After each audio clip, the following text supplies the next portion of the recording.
தமிழ் கல்வெட்டு எழுத்துக்களை படிக்க புதிய சாப்ட்வேரை கண்டுபிடித்து சாதனை படைத்துள்ளார் மதுரையை சேர்ந்த சிவக்குமார். மனிதன் தோன்றிய காலத்தில் தங்களுடைய தகவல்களை ஒலி எழுப்பியும் சைகை சித்திரங்கள் வழியாகவும் தங்களுடைய தகவல்களை பரிமாற்றம் செய்தனர். நாளடைவில் தனித்தனியாக பிரிந்த மனிதர்கள் தங்களுக்கென ஒரு மொழியையும் அதற்கென ஒரு எழுத்தையும் உருவாக்கினர். இவ்வாறு தோன்றிய தமிழ் மொழி 2000 ஆண்டிற்கு மேல் பழமையானது.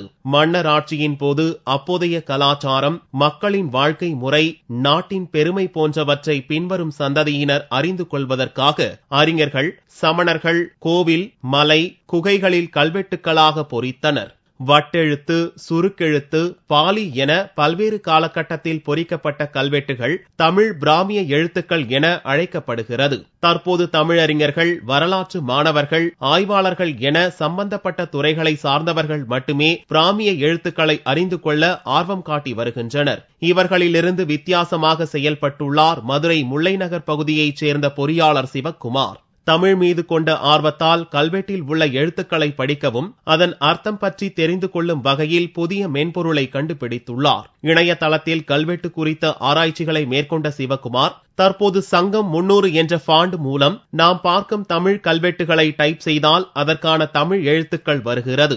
தற்போது இவர் கிமு 250 முதல் கிபி 250 வரையிலான காலகட்டத்தில் உள்ள கல்வெட்டின் வாக்கியத்திற்கு தமிழ் எழுத்துக்களை கண்டறிந்து அதற்கு அர்த்தத்தையும் தெரிந்து கொள்ளும் வகையிலான மென்பொருளை கண்டுபிடித்து சாதனை படைத்துள்ளார். இப்போ உள்ள நடைமுறையில் வந்து எல்லாமே டிஜிட்டலைசேஷனா மாறிச்சு, டிஜிட்டலா மாறி இருக்கு. அப்படின்றப்போ நம்ம தமிழ் மொழியை ஏன் டிஜிட்டலா கொண்டு வரக்கூடாது அப்படின்றது என்னுடைய ஆசை. அதனுடைய ஆசைனாலதான் இந்த கல்வெட்டு எழுத்தை வந்து நான் உருவாக்கியிருக்கேன். இது மேற்கொண்டு நான் வந்து ஒரு கடுகளவு ஒரு முயற்சி வந்து நான் ஆரம்பிச்சு விட்டேன்.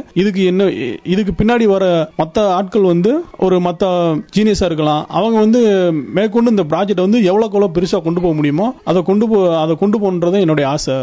பிராமிய கல்வெட்டுகளை தமிழ் மொழிக்கு மாற்றி தமிழ் மொழியை அடுத்த கட்டத்திற்கு கொண்டு செல்லும் முயற்சியாக இந்த புதிய முயற்சி அமையும் என்று சிவக்குமார் பெருமிதம் தெரிவித்தார்.